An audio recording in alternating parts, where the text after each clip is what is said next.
தமிழக வெற்றி கழகத்துக்கு வந்த வாக்குகள் இனி வெளியில் செல்ல முடியாத அளவுக்கு மக்கள் மத்தியில ஒரு மிகப்பெரிய ஒரு இமேஜை தாவேக்காக்கு கிரியேட் பண்ண.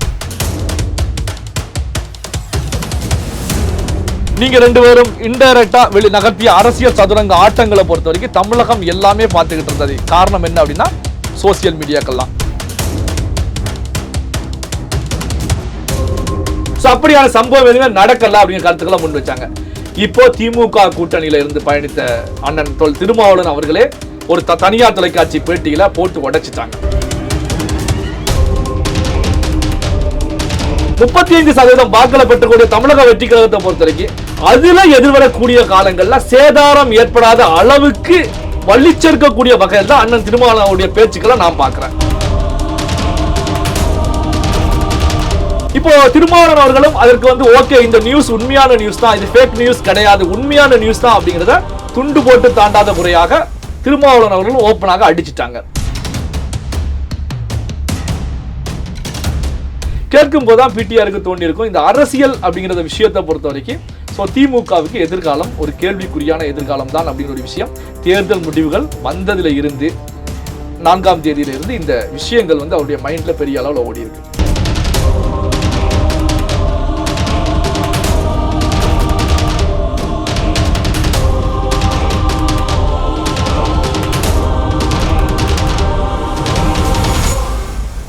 ரியல் ஒன் நேயர்களுக்கு வணக்கம். இன்று நம்மளுடைய நேர்காணலுக்கு பத்திரிகையாளர் திரு நெல்லை சிவா அவர்கள் இணைஞ்சிருக்காங்க. சார் வணக்கம். வணக்கம். திருமாவளவன் அவர்கள் பேசின ஒரு விஷயம் கொஞ்சம் ட்ரெண்டிங்கா போயிட்டு இருக்கு.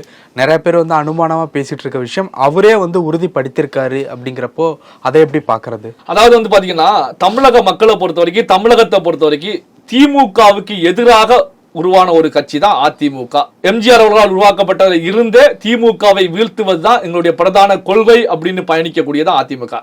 அண்டர் கிரவுண்ட்ல அவங்களுக்கு ஏதாவது டீலிங் இருந்தாலும் வெளிப்படையாக அவங்க செய்யக்கூடிய அரசியல், மக்கள் மத்தியில் செய்யக்கூடிய அரசியலை பொறுத்த வரைக்கும் நாங்க எதிரி தான்.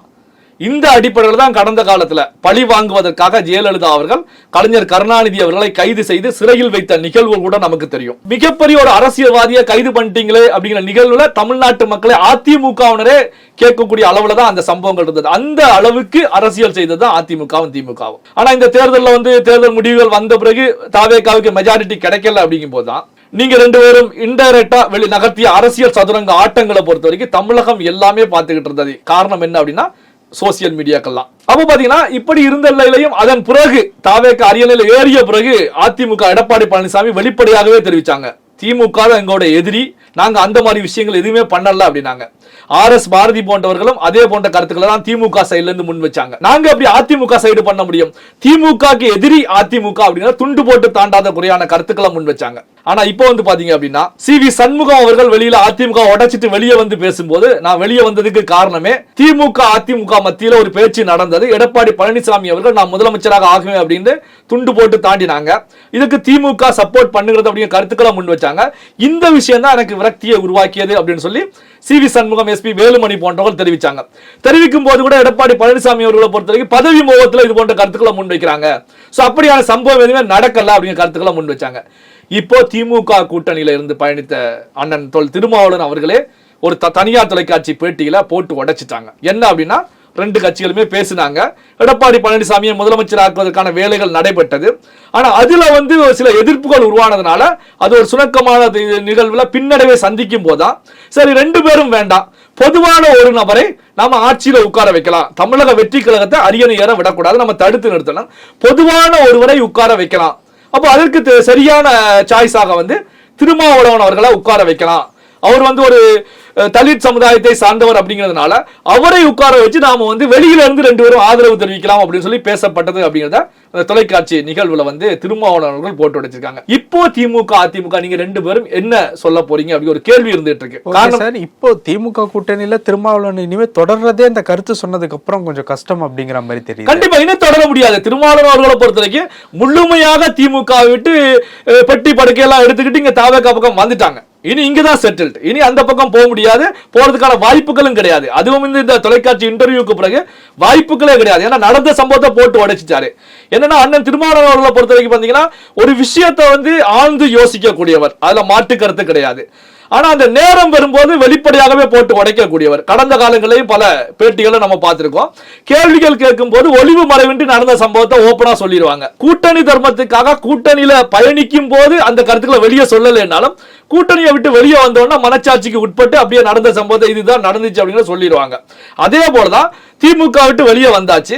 சோ தாவேகா கூட கூட்டணி உருவாக்கியாச்சு. வெளியில இருந்து ஆதரவு அப்படின்னாலும் தாவேகா கூட பயணிப்பது அப்படின்னு உறுதி செய்யப்பட்டாச்சு. இப்போ அந்த தொலைக்காட்சி நிகழ்வுல கருத்துக்களை முன் வச்சுட்டாங்க.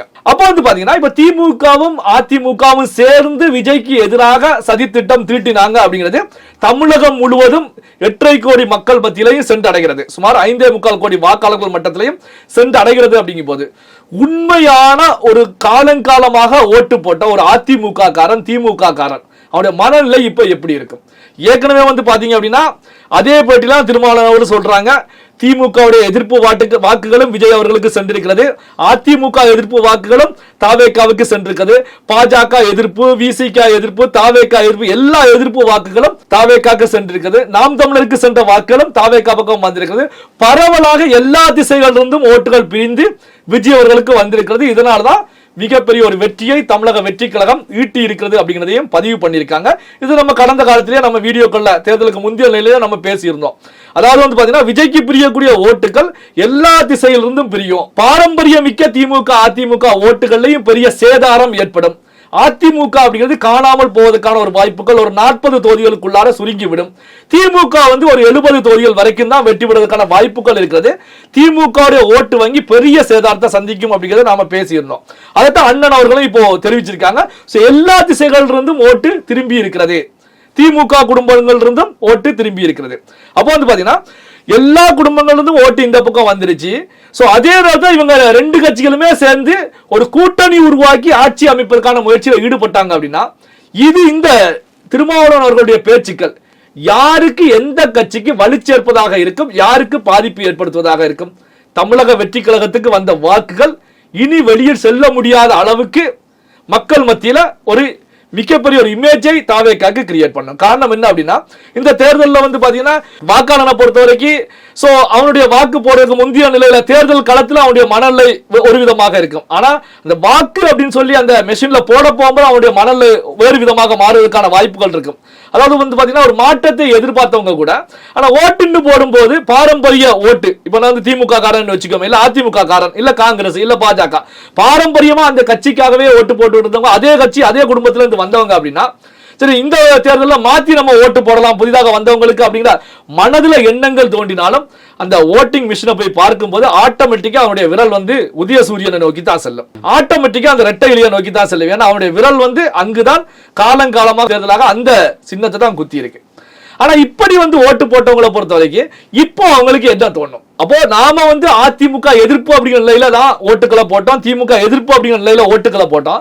ஆனா இவங்க ரெண்டு பேருமே ஒரே கூட்டணியில தான் இருந்துட்டு இருக்காங்க. அரசியல் ஒரு சாக்கடை அப்படின்னு சொன்னதற்கு இவங்க ரெண்டு பேருமே 100% பொந்துவதாகத்தான் இருந்துட்டு இருக்காங்க. சோ அதனால நாம எதுக்கு நீ திமுக அதிமுக போடணும்? அப்ப திமுக அதிமுக ரெண்டும் ஒரே கட்சி தான். சோ அப்ப பாத்தீங்கன்னா தமிழக வெற்றி கழகத்துடைய ஓட்டு வங்கியை பொறுத்த வரைக்கும் 35% வாக்களை பெற்றக்கூடிய தமிழக வெற்றி கழகத்தை பொறுத்த வரைக்கும் அதுல எதிர்வரக்கூடிய காலங்கள்ல சேதாரம் ஏற்படாத அளவுக்கு வள்ளிச்சேர்க்கக்கூடிய வகையில் தான் அண்ணன் திருமாவளவனுடைய பேச்சுக்களை நான் பார்க்கிறேன். சார், இன்னைக்கு காலையில திமுகவினுடைய முன்னாள் அமைச்சர் திரு பிடிஆர் பழனிவேல் தியாகராஜன் அவர்கள்ட்ட ஒரு பிரஸ் ரிலீஸ் வந்திருந்தது. அதுல பல விஷயங்கள் குறிப்பிட்டிருந்தாரு.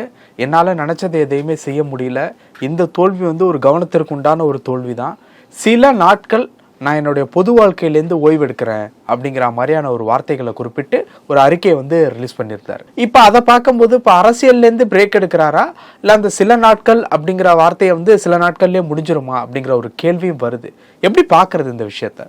இப்போ பார்த்தீங்க அப்படின்னா பிடிஆரை பொறுத்த வரைக்கும் திமுகவில் இருக்கக்கூடிய முன்னாள் அமைச்சர்கள்ல ஒரு மக்களுடைய நம்பிக்கையை பெரிய அளவில் ஒரு சம்பாதித்த ஒரு அமைச்சராக இருந்தவர் தான் பிடிஆர். ஏன்னா நமக்கு தெரியும் அவருக்கு எந்த துறை கொடுக்கப்பட்டது, அவர் என்ன விஷயத்தை பேசினாங்க, கட்சிக்குள்ளேயே அமைச்சர்கள் செய்யக்கூடிய முறைகேடுகள் ஊழல்கள் இதெல்லாம் நடந்துகிட்டு இருக்கு அப்படிங்கிற விஷயத்தை பேசும்போது அவருக்கு எந்த ஒரு ஆதாயமும் வளர்ச்சியும் இல்லாத ஒரு துறையை கொடுத்து ஓரங்கட்டக்கூடிய நிகழ்வுகள் எல்லாமே நடந்தது நமக்கு தெரியும்.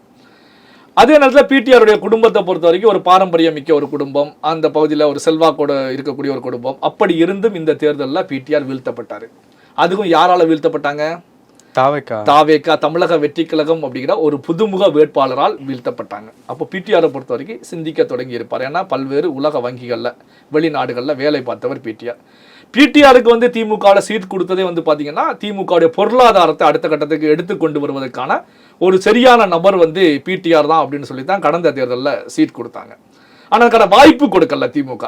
ஏன்னா அதுக்கான வாய்ப்பு கொடுத்தால் அங்க வந்து பிடிஆர் வந்து பல விஷயங்களை தட்டி கேட்பாரு அப்படின்னு சொல்லி தான் ஓரம் கட்டப்பட்டாங்க. இப்போ பிடிஆரை பொறுத்த வரைக்கும் தேர்தல் தோல்வியே அவருக்கு மிகப்பெரிய கேள்விகளை அவர் முன்னால் கொண்டு வந்து நிறுத்தியிருக்கும். என்ன கேள்விகள் அப்படின்னா, புதிதாக ஆரம்பிக்கப்பட்ட ஒரு கட்சியாலேயே நம்ம வீழ்த்தப்பட்டிருக்கோம், நாம மட்டும்தான் வீழ்த்தப்பட்டிருக்கோமா அப்படின்னா 16க்கும் மேற்பட்ட அமைச்சர்கள் வீழ்த்தப்பட்டிருக்காங்க. முதல்வரே சொந்த தொகுதியில வீழ்த்தப்பட்டு விட்டார்.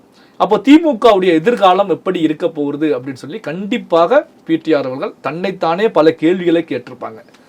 கேட்கும் போதுதான் பிடிஆருக்கு தோண்டி இருக்கும் இந்த அரசியல் அப்படிங்கிற விஷயத்தை பொறுத்த வரைக்கும் திமுகவுக்கு எதிர்காலம் ஒரு கேள்விக்குறியான எதிர்காலம் தான் அப்படிங்கிற ஒரு விஷயம் தேர்தல் முடிவுகள் வந்ததுல இருந்து 4ஆம் தேதியிலிருந்து இந்த விஷயங்கள் வந்து அவருடைய மைண்ட்ல பெரிய அளவில் ஓடி இருக்கு. விடுதலை சிறுத்தைகள் கட்சியுடைய தலைவர் தொல் திருமாவளவன் அவர்கள் தனியார் தொலைக்காட்சிக்கு கொடுத்த பேட்டி, திமுகவும் அதிமுகவும் கூட்டணி பேச்சுவார்த்தைகளில் ஈடுபட்டாங்க, எடப்பாடியாரை முதலமைச்சராக்குவதற்கான முயற்சிகள் நடைபெற்றது. இந்த விஷயங்கள் மீடியாக்கள் மூலமாக சோசியல் மீடியாக்கள் மூலமாக வெளியே வரும்போது வந்து பாத்தீங்கன்னா மக்கள் மத்தியில் எதிர்ப்பலைகள் உருவாகும் போது எடப்பாடியார் ஆக்கினோம்னா அது சரியா இருக்காது அப்படிங்கிற நிலையில அடுத்து திருமாவளவன் அவர்களை என்னை முதலமைச்சர் ஆக்குவதற்கான விஷயங்கள் பேசினாங்க. யார் பேசினாங்க அப்படின்னு சொல்லல, தொலைபேசி மூலமாக பேசினாங்க. திமுக அதிமுக வேறு யாரும் பேசுவதற்கான வாய்ப்புகள் கிடையாது, சரியா பேசினாங்க. ஆனா வந்து அதுலயும் வந்து கொஞ்சம் இழுபறியான ஒரு சூழல் இருந்ததுனால வேண்டாம் அப்படின்னு சொல்லிட்டு தான் நான் தமிழக வெற்றி கழகத்துக்கு ஆதரவு அப்படிங்கிற நிலையில ஏற்கனவே ஆதரவு சொல்லிட்டேன், நான் லெட்டரை கொடுத்துருவேன் அப்படின்னு சொல்லி லெட்டரை கொடுத்தேன் அப்படிங்கிற கருத்துக்களை முன் வச்சாங்க. அதாவது ஆதரவு தெரிவித்த பிறகும் திருமாவளவனை தாவேகா பக்கம் செல்லாமல் தடுத்து நிறுத்துவதற்கான முயற்சிகள், முதலமைச்சர் அப்படிங்கிற ஒரு ஆசையை உருவாக்கி அதன் மூலமாக தடுத்து நிறுத்துவதற்கான வேலைகள்ல 2 கழகங்களும் தீவிரமாக பணியாற்றினாங்க அப்படிங்கிறத கூட்டணியில திமுக கூட்டணியில பயணித்த திருமாவளவன் அவர்களே போட்டு உடைச்சிருக்காங்க. இந்த திருமாவளவனுடைய பேச்சுக்களை பொறுத்த வரைக்கும் நாம ஏற்கனவே பேசியது போலதான் உண்மையான விசுவாசமான பாரம்பரியமான திமுக அதிமுக மனசு என்ன இருக்கும் அப்படிங்கிற கேள்விகளை தான் நாம ஏற்கனவே கேட்டிருந்தேன். பிடிஆரை பொறுத்த வரைக்கும் அவருடைய மனதுல என்ன எண்ணம் ஓடி இருக்கும், களத்திலையும் தேர்தல் களத்திலையும் திமுக முன்னாள் அமைச்சர்கள் முதலமைச்சர் உட்பட எல்லாருமே வீழ்த்தப்பட்டுட்டாங்க. அதே நேரத்தில் திமுகவும் அதிமுகவும் ஒண்ணுதான் அப்படிங்கிறத கூட்டணியில பயணித்த திருமாவளவன் அவர்களே போட்டு உடைச்சிட்டாங்க. ஏற்கனவே சோசியல் மீடியாக்கள் மூலமாக 2 பேரும் பேசின விஷயங்கள் பட்டி தொட்டி எல்லாமே போய் சேர்ந்து விட்டது. இப்போ திருமாவளவன் அவர்களும் அதற்கு வந்து ஓகே இந்த நியூஸ் உண்மையான நியூஸ் தான், இது ஃபேக் நியூஸ் கிடையாது, உண்மையான நியூஸ் தான் அப்படிங்கிறத துண்டு போட்டு தாண்டாத குறையாக திருமாவளவன் அவர்களும் ஓப்பனாக அடிச்சிட்டாங்க. தேர்தலையும் திமுகவுடைய பாரம்பரிய மிக்க வாக்குகள் தாவேகா பக்கம் சென்றிருக்கிறது. இப்போ வந்து பாத்தீங்கன்னா பாரம்பரிய வாக்குகளுக்கு சொந்தமான பாரம்பரிய குடும்பங்களை சார்ந்தவர்களும் திருமாவளவன் சொன்ன விஷயங்கள் எந்த அளவுக்கு பாதிப்பை ஏற்படுத்த போகிறது. ஏன்னா அதிமுக எதிர்த்து தான் திமுக அரசியல் செய்யுது, திமுக எதிர்த்து தான் அதிமுக அரசியல் செய்யுது. தமிழக மைண்ட் செட்ல தான் 2 கட்சியினருமே செயல்பட்டு இருக்காங்க. உன்ன வீழ்த்துவேன் அப்படின்ற போட்டியில தான் போயிட்டு இருக்கு. ஆனா 2 பேருமே எதிரி கிடையாது, நாம வந்து நேரம் வரும்போது ஒன்று சேர்ந்து கூட செயல்படுவோம் அப்படின்னா திமுகவுல வந்து இனி வரக்கூடிய தேர்தல்கள்ல திமுக பாரம்பரிய குடும்பத்தை சேர்ந்தவர்கள், திமுக வாக்கு வங்கியை சேர்ந்தவர்கள் திமுகவுக்காக உழைப்பார்களா, திமுகவுக்காக வாக்கு போடுவார்களா, ஓட்டு போடுவார்களா அப்படிங்கிற கேள்விகள் மிகப்பெரிய அளவில் அவரை சிந்திக்க வச்சிருக்கும். அப்போ நேற்று திருமாவளவன் அவர்கள் பேட்டி கொடுத்ததிலிருந்து பிடிஆர் அவர்களை பொறுத்த வரைக்கும் இந்த ஸ்டேட்மெண்ட்டை தெரிவிக்கும் வரைக்கும் தூக்கமே கிடையாது. இரவு முழுவதும் தூங்காமல் ஆழ்ந்த சிந்தனையில தான் ஓடி இருப்பாரு. நள்ளிரவு கூட அவருக்கு தூக்கம் இருந்திருக்காது, அவருடைய நண்பர்கள் கூட ஆலோசிச்சிருப்பாங்க. இதன் அடிப்படையில் தான் இப்போ வந்து இது போன்ற ஒரு ஸ்டேட்மெண்ட்டை போட்டிருக்காங்க. அரசியல் வாழ்வில் பொது வாழ்வில் இருந்து விலகி இருக்கேன் அப்படின்னா பிடிஆர் அவர்களை பொறுத்த வரைக்கும் சரி நம்ம அரசியல் இருந்து விலகி இருக்கலாம், கொஞ்ச காலம் விலகி இருக்கலாம், அல்லது பெர்மனண்டாகவே நம்ம விலகி இருக்கலாம் அப்படிங்கிற முடிவுக்கு வந்திருப்பாங்க. துடுப்புள்ளாத ஓடத்துல எதற்கு நாம் பயணம் செய்யணும், பயணம் செய்தாலும் கரை போய் சேர முடியாது, அப்படியான இதே நமக்கு வேண்டாம்.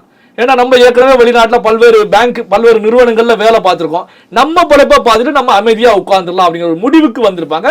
இந்த முடிவின் அடிப்படையில் தான் இது போன்ற ஒரு ஸ்டேட்மெண்ட்டை விட்டுருப்பாங்க. அப்போ வந்து பாத்தீங்கன்னா பிடிஆர் உடைய மனதில் இது போன்ற முடிவை எடுப்பதற்கு அண்ணன் திருமாவளவன் அவர்களுடைய ஸ்பீச் தான் முக்கியமாக அமைந்திருக்கிறது அப்படிங்கிறதையும் நாம கவனிக்க வேண்டி இருக்கிறது. ஓகே சார், பல விஷயங்கள் பேசியிருக்கோம். நன்றி.